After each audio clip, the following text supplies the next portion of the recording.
Dr. Milton Ruffin. How are you doing? I'm great, Dr. Wallace. How are you? I'm all right. I'm all right. Good. Um, so, uh, just to give a little context on how we know each other, first of all, we've worked together a whole lot. I've had the distinct pleasure of working with you on several occasions in several different capacities. And uh, one of the highlights for me was working with you at New Salem, the church where you're the minister of music. And that's actually where I met my wife.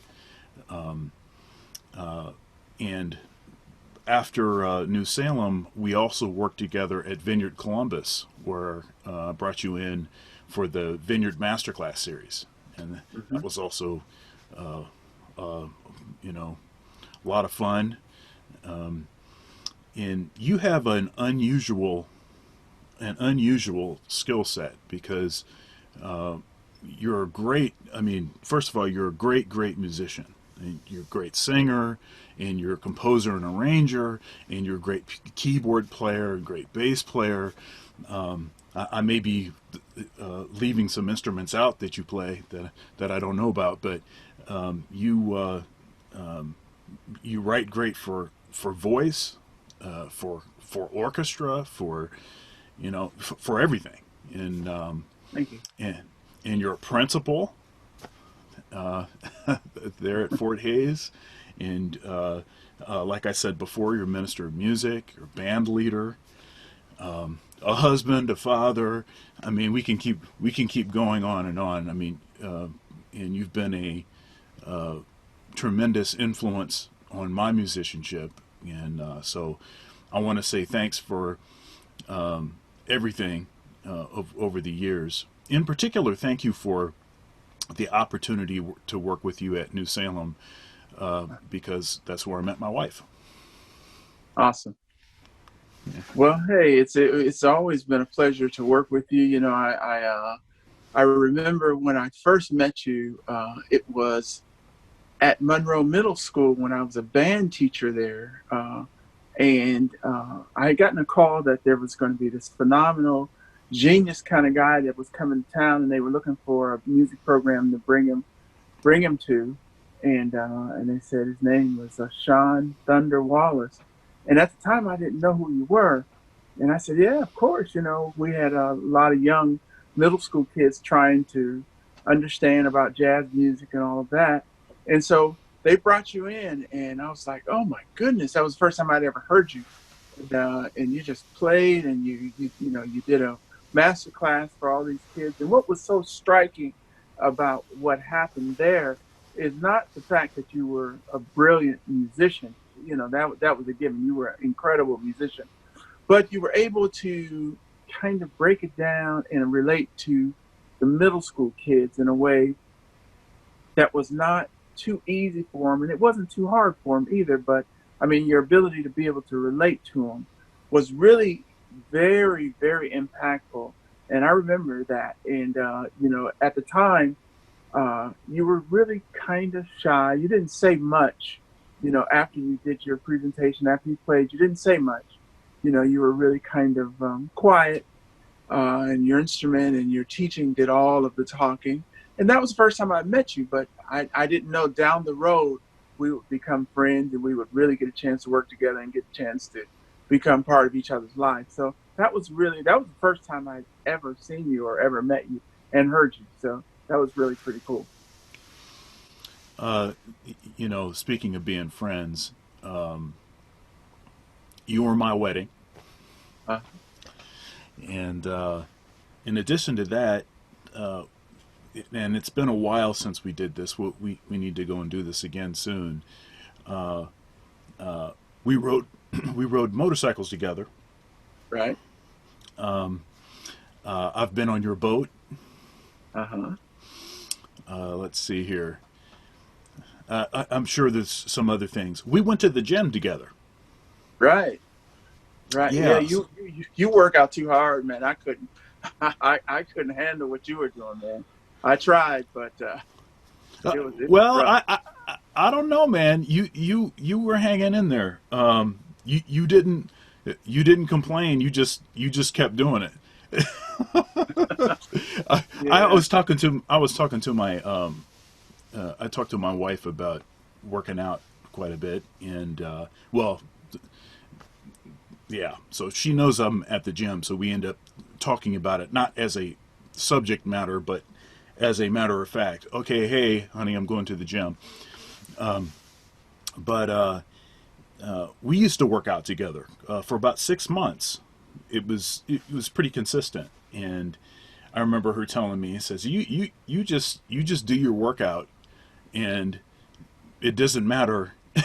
It doesn't matter who your what the who your partner is. You just like make them do the same stuff as you're doing." Right. And I always say, I mean, you don't have to do the same weight.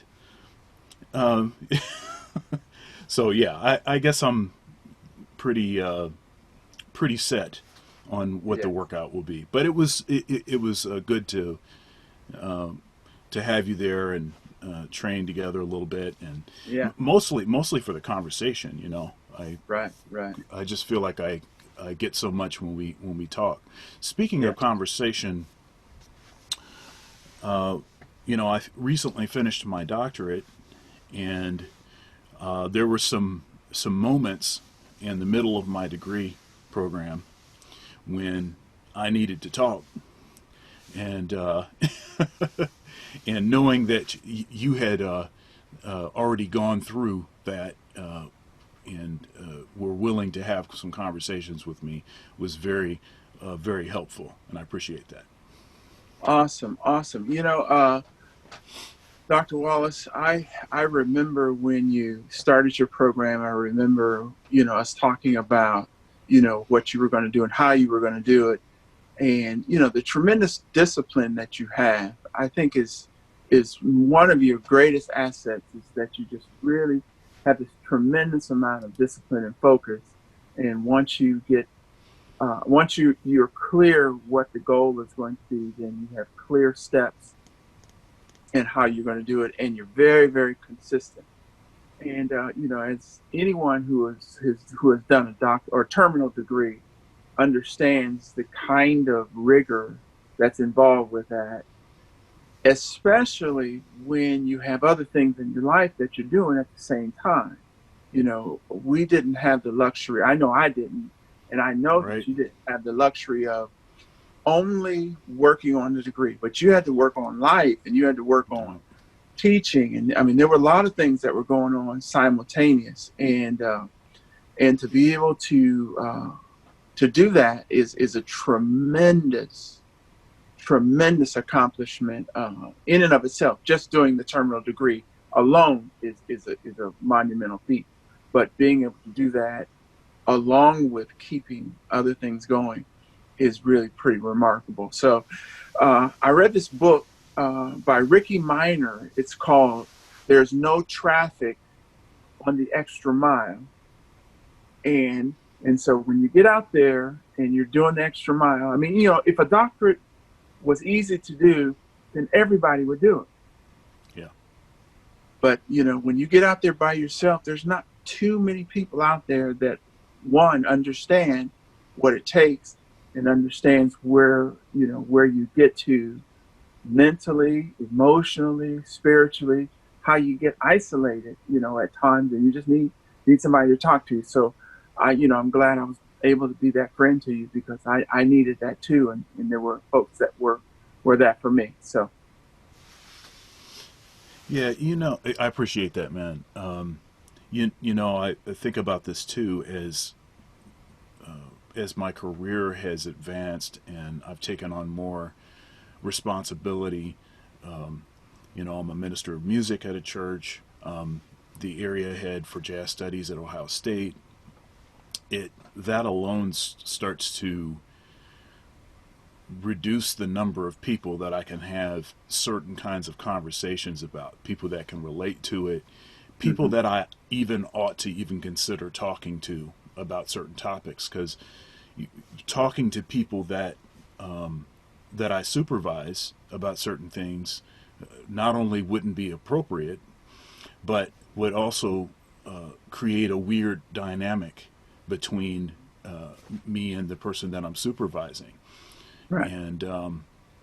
And sometimes I can have those conversations with a special person, not just anybody, but it's been helpful to have you as a resource to be able to talk to, because with a lot of the things that we do, there's a lot of similarity, Yep. and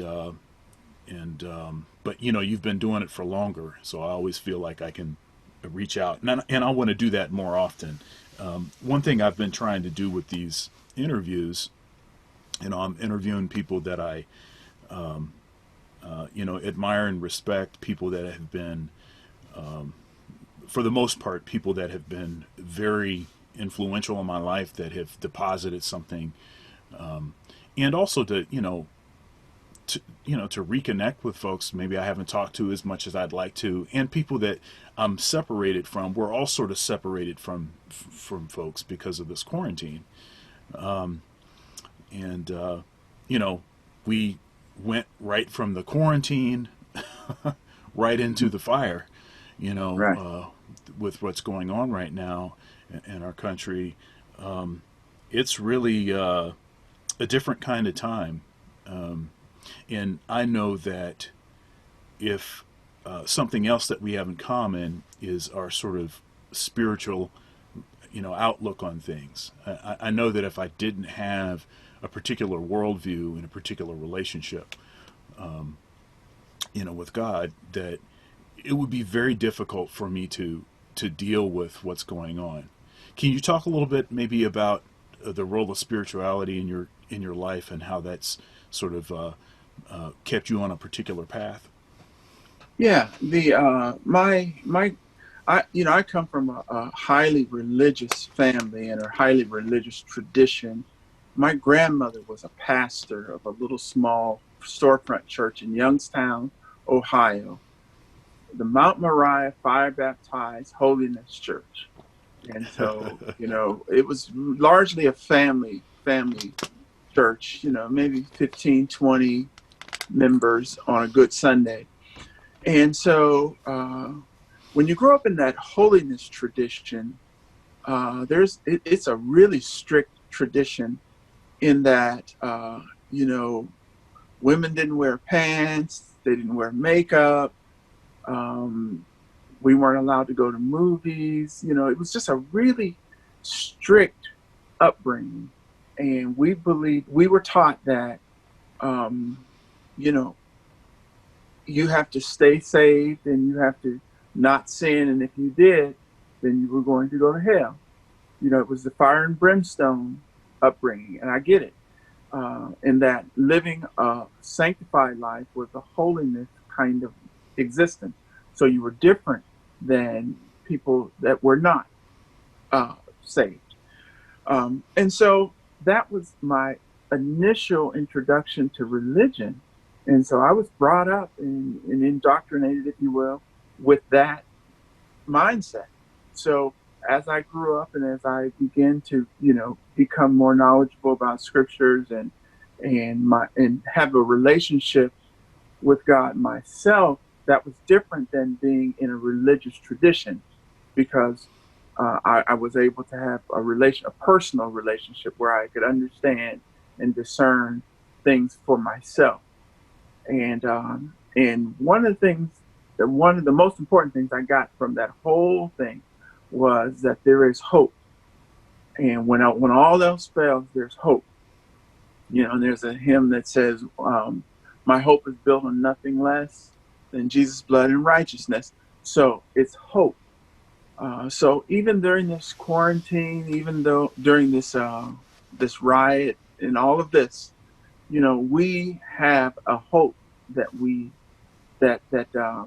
God is in control, and that there is all things work together for good. Not all things are good, but all things work together for good. So, that's kind of how the spirituality kind of keeps me grounded, keeps me sane, and gives me a context for understanding how things can go bad sometimes.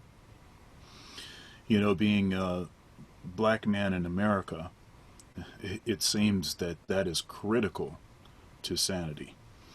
Mm-hmm. Is having that, and it makes me wonder how others are able to have any kind of sanity without having that kind of foundation, really. So let's talk about Milton Ruffin, the musician. So can you talk a little bit about? I mean, you said a little bit about your church background, but can you talk about music in those formative years and the kind of music that was happening in your house and your earliest experiences with music, and then maybe you can kind of talk all the way maybe through college, just to kind of give us a background on Milton Ruffin. Okay. Music in the Ruffin household was largely R&B, funk music, um, not really a lot of jazz at first. Maybe the jazziest we got was my dad used to like the Crusaders, and so he would Mm. listen to the Crusaders. He would also listen to, and my mom really liked Aretha Franklin and the Motown stuff. And so that's how I grew up. Now I was fascinated with music on my own. I did not have formal music lessons or anything like that. I just really liked it, and it was just something about it that was fascinating for me. And so I'm a self-taught musician, and there was when I was growing up in Youngstown, there was a band down the street that used to practice in the basement. And so my brother and I, as young kids, we'd run down into that house and lay down on the ground and press our face up against that dirty window to the basement to hear this band play, because we were just fascinated with it. And every time somebody would come outside, we'd get up and run away, you know. But one day, one of the guys from the band came and said, "Hey, you and your brother want to come and sit down on the step and hear us?" And I said, "Yeah, yeah, yeah." So he let us come in, and we got a chance to see him. And that was the first time we got a chance up close to see and actually experience live music like that. And so we kept going around, and I was fascinated with the guitar. And so at the time I was young, and I had a paper route, and so my parents allowed me to take money from my paper route and buy a little guitar that a friend of mine was selling down the street. So I bought the guitar, and I started messing with it and started learning how to play things and figuring out things. And one thing led to another, and eventually, I became proficient on guitar. But the one thing about the guitar is that it was small. My hands hurt when I played guitar because my hands were kind of pudgy and they were big, it was always uncomfortable. So one day again we were down there watching the band play, and the guy that played the bass said, "Hey man, you want to learn how to play this bass?" I said, "Yeah, let me try it." And so he let me come down, and as soon as I touched that bass guitar, I knew then that was it, because the strings were further apart. It was easier to play. I mean, my hands fitted perfectly, and that was the actual beginning to the rest of my life right there. And so, I continued to work on learning music by ear, putting the record on and just trying to figure out how to play what I heard. So at this time, I was developing orally. I was developing that way. And my grandmother was a day worker for one of the professors at Youngstown State University. And she would always brag to him about her grandsons who played music. My brother was the drummer. He learned the same way. And so, as a favor to her, he arranged for my brother and I to start Youngstown State University with no, we didn't have to go through any auditions or anything. It was just somehow or another, as a favor to her, allowed my brother and I to start. So when we started at Youngstown State University, we both had no musical training, no background, anything. So that was almost that's akin to saying I want to go to college to be a journalist, but I don't know how. I'm not familiar with the alphabet, and I don't know how to write, but I want to be a journalist. That's the same thing as going to music school with no practical training or no formal training at all. So that was a really difficult time. But, it was something that I really wanted. My parents didn't force me. It was something I wanted. And so, fast forward, it took about 8 years to do my first bachelor's degree. After I did 4 years of Youngstown State, working with Mr. Tony Leonardi, who was gracious and started me as a beginner in college, I eventually transferred to Ohio State, is where I finished, and did another 4 years to finish up a Bachelor of Music degree there, and studied with Paul Robinson, and got through that. But at the time, I knew that I wanted to be a teacher, and I was not able to. Wasn't able to be a teacher because I had a Bachelor of Music degree. And there was somebody at the university that actually told me that, in these words, well, your grades are not good enough. You won't be able to be a teacher. You might want to think about doing something else. You're good with your hands. You might be able to be a good player, but you won't be able to be a teacher. Someone actually said that to me at the university. And so I believed that at first, until I went and heard a minister say, the greatest tragedy in America is a Black man graduating from college prepared to get a job.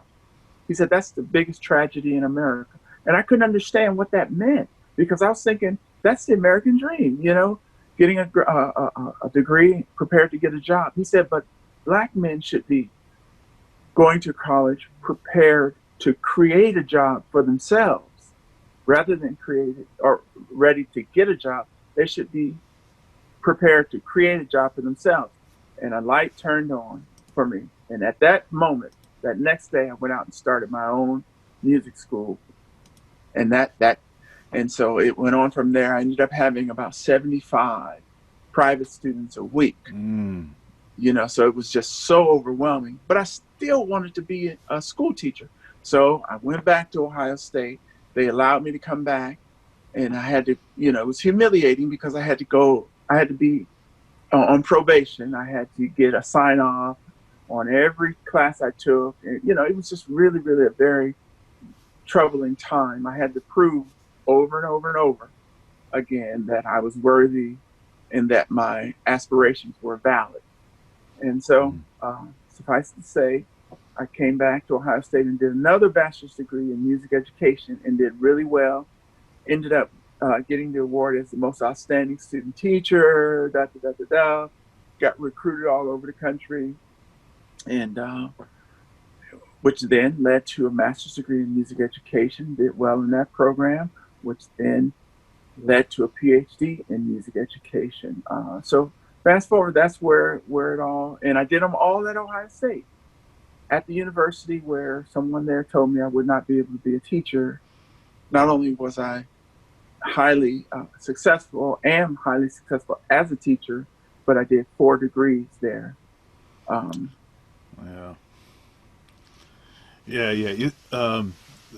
Someone that I worked with, the person that hired me at Ohio State, Dr. Ted McDaniel, I also interviewed him for this series. He's been tremendously influential and supportive of my career. He's the reason that I'm even at Ohio State. If it had not been for him, I would not be at Ohio State. And I know that he was directing at least one of the bands that you played in when you were at Ohio State. Yeah, Dr. Ted was he is a very influential person in all of our lives. He's been a staple in this community, in this education community, for a long time. And he was he was the first person I ever heard talk about Black music and talk about music that I understood in our traditions, I mean, in an academic way. I mean, he's a brilliant man, as we all know. And yeah, he was the director of the band that I played in. In the big band that I was in, there were some really, important people that were in that band. Kevin Turner was in that band, Bernie Yeah. Hairston, Gene Okay. Walker, a guy named Michael Hairston, Yeah. Giovanni. There's just a lot of folks that were in that band, and we were an award-winning band. I mean, we could really, I mean, we would go to festivals and win all the awards and all kinds of things. So I was fortunate to be able to be mentored and be under the direction of Ted McDaniel, and also got an opportunity to work with and take lessons from Hank Marr, Mm. and was really close friends with Gene Walker and Bobby Austin and all these folks around. So yeah, that Ted McDaniel was kind of the conduit to all of that, and he still is. And he was on my on my doctoral committee. So he helped me a great deal. He and Dr. Jan Edwards, and it's just on and on and on. So uh, now Dr. McDaniel, he he retired after the first year of my doctoral studies. Um, and so the second year of my doctorate, I became the director of jazz studies. But the first year, he was gracious and flexible enough to allow me to be able to be a full time student and rearrange my schedule at Ohio State so that I could continue to be a full time employee at Ohio State while I was doing that. And Mm-hmm. during that time, I don't even know. I don't even know how it was possible because my son, was just born. Um, my, I don't even know how this is possible. I was 25 hours. I was at a week. I was working at Vineyard Columbus, full time student at CCM. 12 hours of driving, just the driving each week between Columbus and Cincinnati, and then also, of course, I was still a full time tenured faculty member at Ohio State. So when I look back at that, and you talk about having a spiritual outlook, on things, and having a way to understand why things are going the way that they are. You talk about that in without that spiritual foundation, and without folks like you and Dr. McDaniel to talk to when I was going through, when I was in Mm-hmm. the middle of that meat Right. grinder, uh, was was really critical. Um, yeah, yeah. So one thing that uh, about you, again, I think is unusual is you have an unusual skill at music theory. Um, uh, I remember us having some conversations about music theory and how it applied, in particular, to gospel music. Um, and you were showing me some things on the organ about that. Can you talk a little bit about how understanding music theory has helped you as a gospel musician? Mm-hmm. Um, One of the things that was so hard in studying music theory in college was that it wasn't understanding how the chords and how the melodies and things were working, but it was understanding how they were labeled. That was the problem. Because, when you talk about a secondary dominant, and I don't mean to just minimize what it is, but to talk about what a secondary dominant is, um, it was really difficult to understand the language of that, how they explained it, rather than understanding how it functioned and what the function was. And so what I had to do is I had to figure out how to understand what the function was, because I could hear it. I could hear when something was being tonicized. I could hear that happening, but the lingo or the language people were using to explain that was where I was getting tied up. So I had to figure out for myself, this is what was happening, and then try to reduce it down to where I understood what it was. Because my whole outlook is that if someone else, if this is something that somebody can understand, then that means I'm going to be able to understand it too. So if one person on earth can figure it out, then that means that it's somebody can figure it out. So I'm able to figure it out too. So I have to put it in my own, my own perspectives in my own context so I can understand it. So I spend a lot of time looking at and analyzing what's going on so that it becomes logical for me. And then as a teacher, you have to then develop a pedagogy to be able to teach it in a Right. stepwise manner. And so I think that's one of my greatest strengths. I can figure out what it is and then figure out a pedagogy to explain it. For instance, when we're talking about harmonizing vocals, like in a gospel choir, understanding the one chord and the two chord, and then the inversion of the one chord, and then inversion of the two chord, and then so just 1 2 1 2 1 2. If you really start to explore that, you can recognize that there are patterns in the way that gospel music, in particular choir music, is voiced.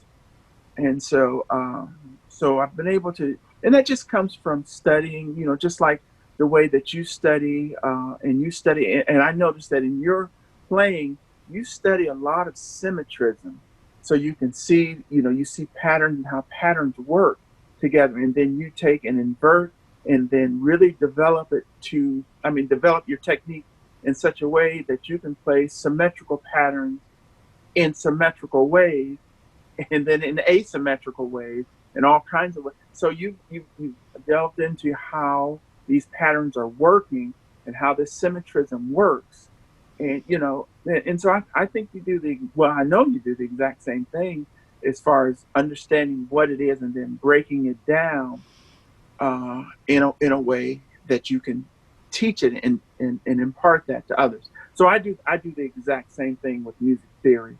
Again, I understand what I hear, and then I have to contextualize the language so that I can explain it and teach it. I think we're very similar in that way. That I think the way that we came upon music was orally first, Hmm. and then formally later. And with now, when I started playing, my dad was teaching me, music off the page and oral music, and we were working on improvisation and technique on the instrument and all of that kind of stuff side by side.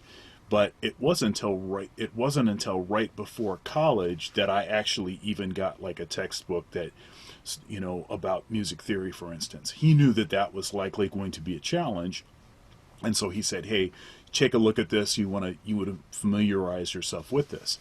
Now, even with that, being exposed to that, going through music theory in college was still kind of uh, a a definite reprogramming, or at least even becoming even aware of like what the terminology was. I mean, I could hear all of this stuff. I Hmm. understood, orally what was going on, but as far as what do you call it, that was a different thing. Yeah. And so I believe that actually the jazz theory approach is much more flexible and doesn't require this constant allegiance to the one chord.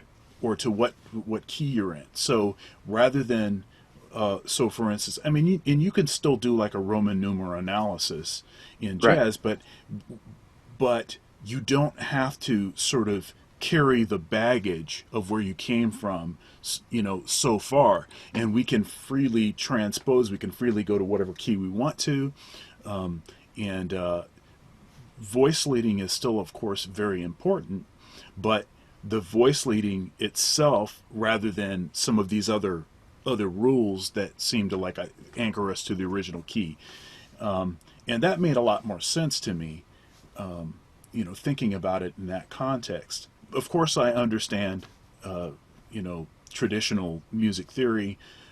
You'd have to be able to, get the degrees that I have, the degrees that you have.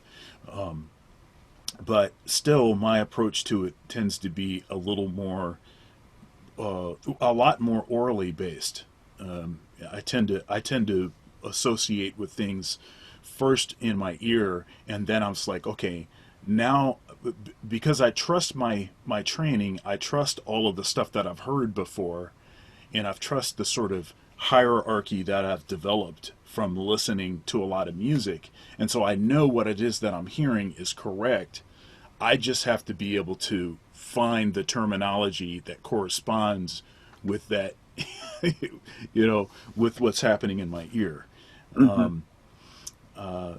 It's interesting because when I talk to my students, and I think in general when I talk to folks, I think sometimes people are surprised that that I'm an ear player. I think maybe because of the clarity or something, or of the way I describe things. I don't know why it is exactly, or maybe they sense a certain precision in my playing, which maybe suggests that I knew what to call it before I could play it. But in the history of our music, that's never been the case. It's always been the Hmm. case that players were playing what was in their ear. They were playing what they heard other players play, and then later on, the role of music theory is not to tell us what we're allowed to do. It's rather just a shortcut to understand what's already happened. Hmm. And when I started to think about it more that way, it seemed to be more helpful. So Yeah, yeah. I think that's a very insightful and brilliant way to approach it, which would explain why you're the kind of player that you are. Um, in that, in jazz music, I personally believe that the biggest difference in jazz and in gospel or African derived kinds of musics is that, um, especially in improvisation, improvisation is not just like a lot of people think of just making something up. It's not that. I mean, you really prepare. Um, you really prepare. So, like if I'm going to play a lick, it's something that I have worked out. I know what I'm going to play. But the spontaneous nature of improvisation, I believe, is that you have all of this language that you've developed, but you can spontaneously call it up and speak that language in a spontaneous way based on right, the different contexts that keep happening instantaneous. But you're not just making something up, but yeah, but you're recalling things. So in essence, jazz music and playing jazz music is reactive and proactive simultaneously. yeah, yeah. I heard actually I interviewed him, Joel Brooks, Hmm. and I worked for him, Pastor Joel Brooks. That was my first full time job when I finished my master's degree, was working as a band director and a pastor's assistant, at full benefits and salary position, and all of that, health insurance, all of that. So I worked there for a year and a half. And one thing that he used to say, and I know he still says it, is you have to prepare for spontaneity. And when you, on its face, that seems to be logically absurd. Hmm. It seems to be not true. But as you start to dig deeper, you realize that everything is bound by this. The amount of flexibility, the amount of freedom that you can access is directly related to your facility in a particular context. So, and I often use this illustration with my students. If I say, okay, I want you to improvise in F major, go ahead. All right.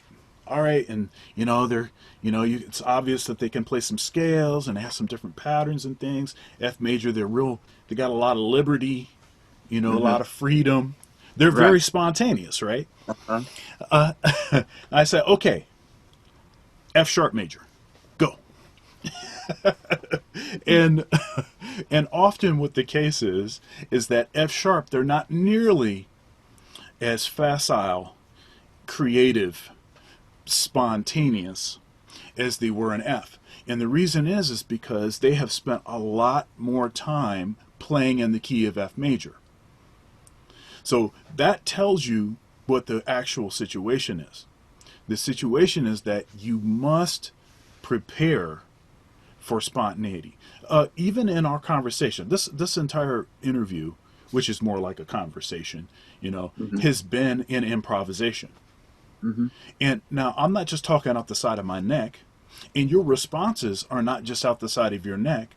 Hmm. I'm sure these are things that you've thought of several times and maybe had other interviews or been in other situations or even in your own mind have worked out certain scenarios and had thoughts about things. So this is a culmination of years and years of preparation that Hmm. actually facilitates a conversation that can sound like this one. Yes. It requires that. If I didn't even, have, good speaking skills, like if I didn't understand the English language very well, and uh, and or if there were certain topics that I really didn't understand, topics that we've talked about in this interview, and then I still tried to talk to them, it would be very obvious that I didn't know anything about them, and we couldn't go any further. It would be stopped there, and we'd have to change the topic. So yeah, uh, you must prepare for spontaneity. And actually, there's this term also, and you hear people say this often, and I know what they mean. I understand what they're implying, but I always take issue with the term "out of the box." Okay, so such and such is out of the box. Thelonious Monk was out of the box. Miles Davis was out of the box. Charlie Parker was out of the box. And the reason that I take issue with it is that often it's our perception of the box that's the limit. I think the box is just much bigger than we think it is. So we never actually get outside of the box. It's just we're able to perceive a larger box.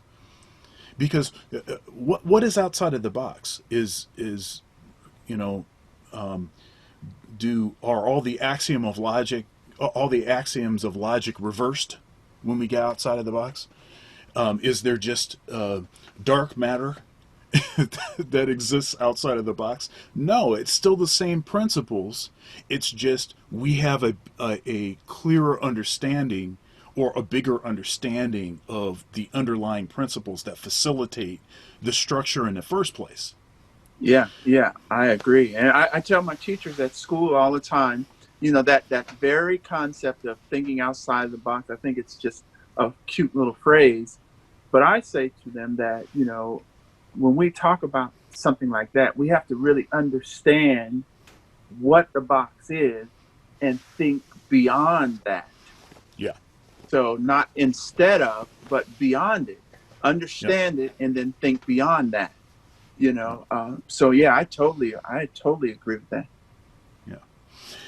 All right. So let's talk about practicing. Practicing is like this. It's obviously this critical thing. I mean, we just, I just spent a bunch of time implying that practice is necessary for any creative activity because you can't develop facility or deeper knowledge of something unless you spend a lot of time practicing it, right? I, so my question for you is about what are you practicing now? Like what things are you maybe not satisfied with, or things that you're still sort of solving the puzzle, and how are you addressing those in your practicing? Okay, well, there's a couple of things. I play. There are three major performance opportunities that I had. Well, prior to the quarantine, um, but there were three major playing opportunities that I had that I practiced all that I had to practice for constantly. I had to prepare for constantly. One was uh, symphonic rehearsals. So I had to practice constantly. Um, so what I do there is I use a um, the German uh, upright acoustic bass method book, and so I just go through the method book constantly, like from page one, and I just play through to the end, just constantly making sure that I'm reinforcing my positions and reinforcing my intonation, making sure that my technique is spot on. And so I practice that, and I practice orchestral excerpts, just to make sure that two things: one, that my intonation is up to par, and that my endurance is up to par. So I'm Mm. practicing constantly that I can actually play the passages and I can play them in tune. And Secondly, you play with a German bowing technique, right? Not the French. no, Uh, I actually play with with the French bow. No, you play with the French blow. So I Yeah, got that backwards. So French yeah. is when you're holding it like this, right? French is like this, German's this way. Oh, okay. So you play. Okay. French. Yes. Okay, I Uh-huh. see. I see. And so the main thing is just making sure that the that endurance, because it's very, very strenuous. And you really have to work on the way that you sit, the way that so that your body doesn't is not breaking down, because the very minute you get exhausted and tired, your intonation goes, and all your technique is, you just can't sustain it. So that's a major thing.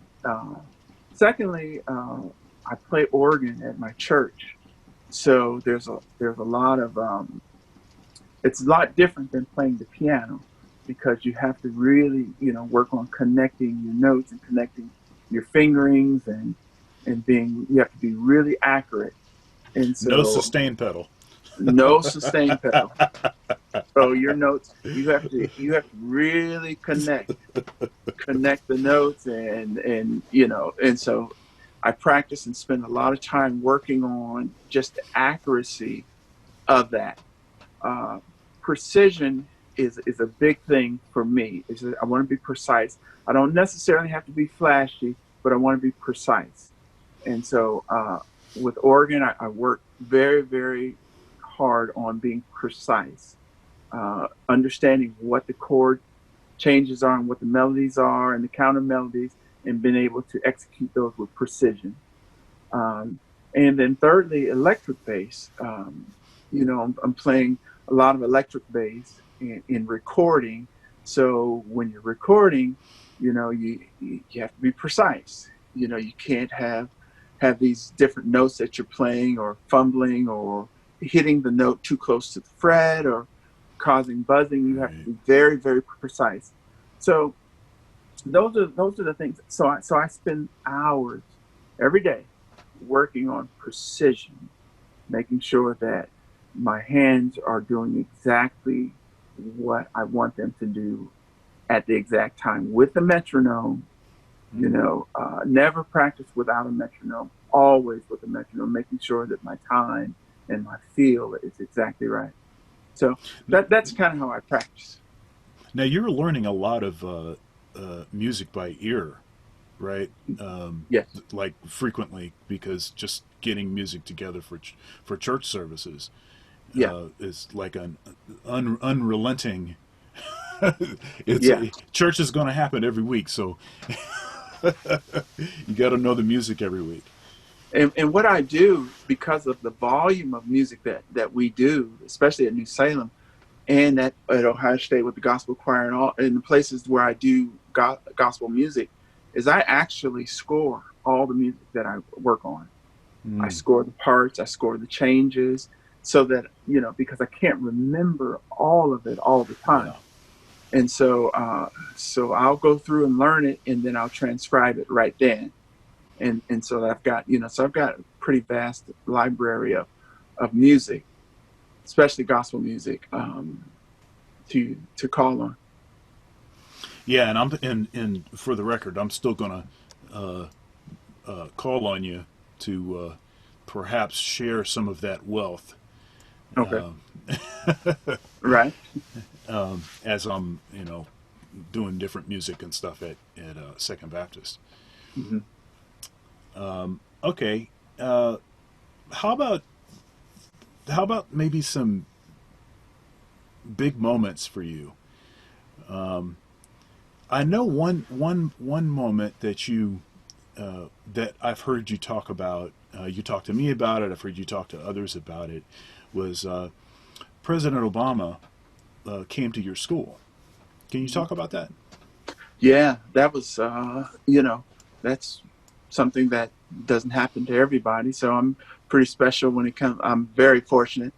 But yeah, I got a call one afternoon. I think it was a Tuesday afternoon, uh, and we were having an administrative meeting after school. It was about 4 o'clock, and it was this guy that said, "This is such and such from the Secret Service of the United States, and President Obama would like to come to your school, and I'd like to come and meet you and talk to you about this in an hour." So I'm thinking, okay, all right, this is a practical. Somebody's playing games. And he says, and I didn't believe that. So I said, okay, yeah, in an hour. All right, yeah, I'll be here. He says, can you assemble your administrative team and meet me in an hour? I said, yeah. I said, all right, we'll be there at 5 o'clock.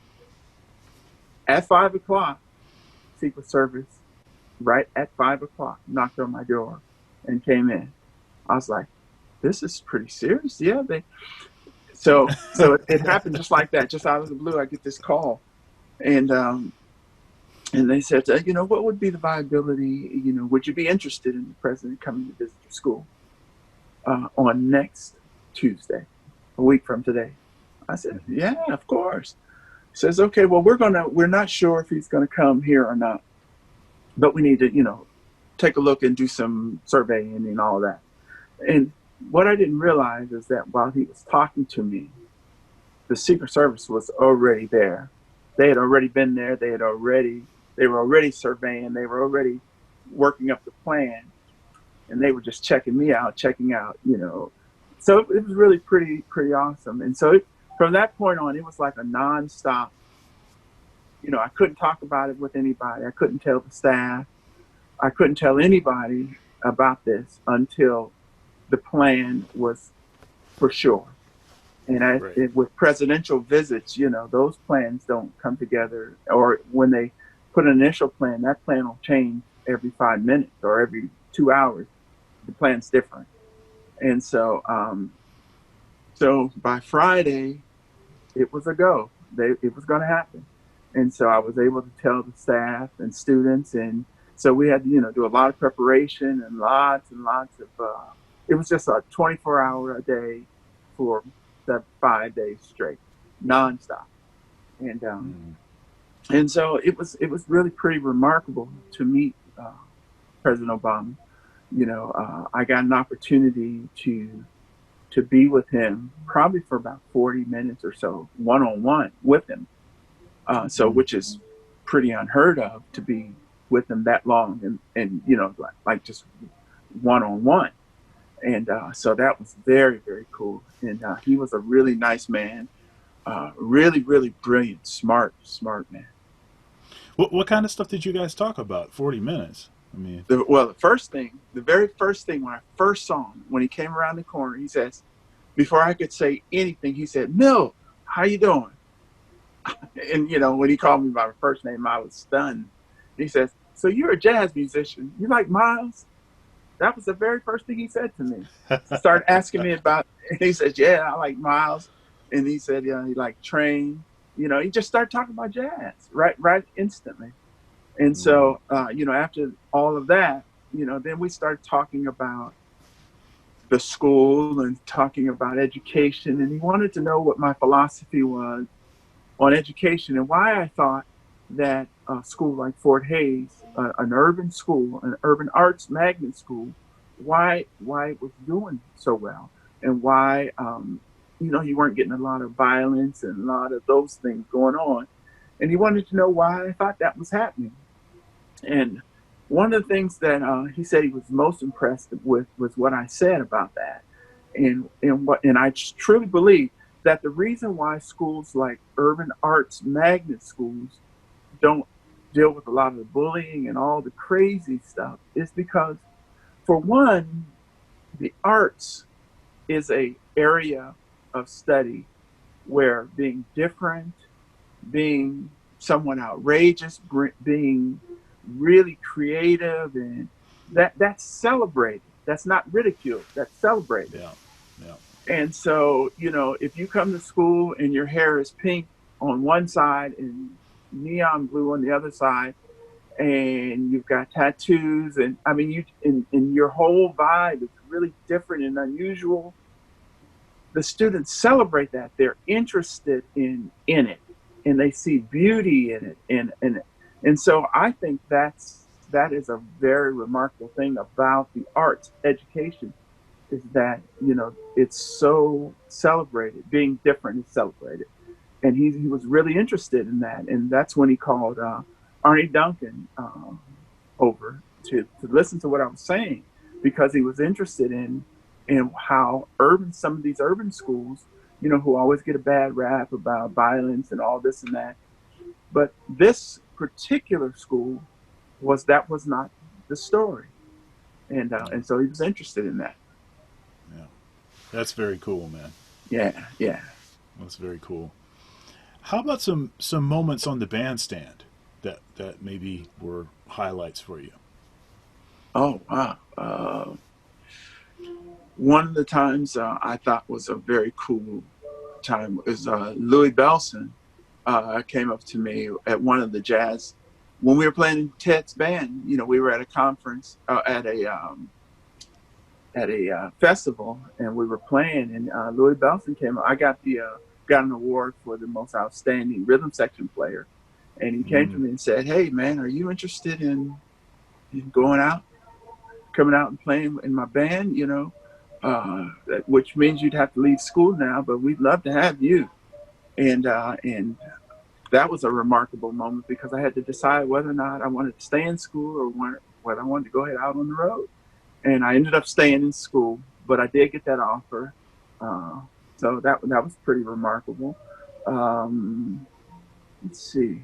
There were a lot of times, when actually playing with you, when I was able to debut my first solo CD, and that was at the Lincoln Theater, and then you played, and was really helpful with helping us get that all done. So that was a remarkable time, and There was a moment we played at Ohio State. We did a like a hymn medley.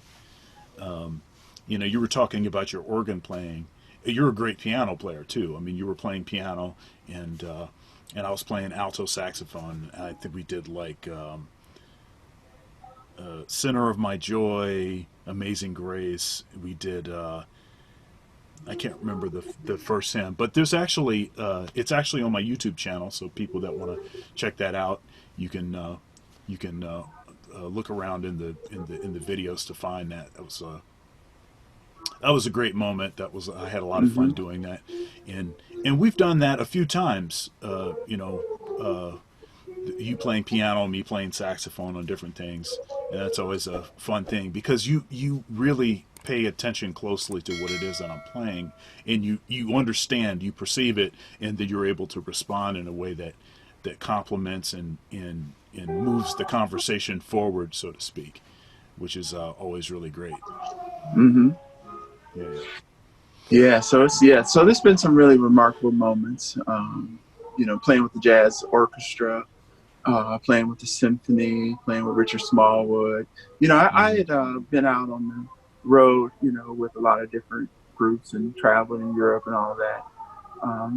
So there's been some really remarkable things happening in my life, and you know, uh, I just feel like I've been really blessed and fortunate to to play with a lot of the greats, and and be considered one of the good ones too. Can you talk to us maybe a little bit about maybe some goals you have, or some things or projects that you may be working on, or maybe some projects that you had planned to be doing right now, but the quarantine sort of got in the way, and maybe things you're going to continue later?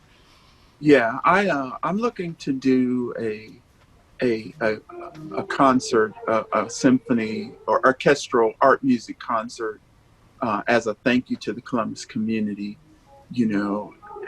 for allowing me to be a contributor to the arts community over the last 30 years. So I want to do a concert of my music, and I'm going to write some more music for Easter, uh, which is going to be largely orchestral, gospel kinds of things.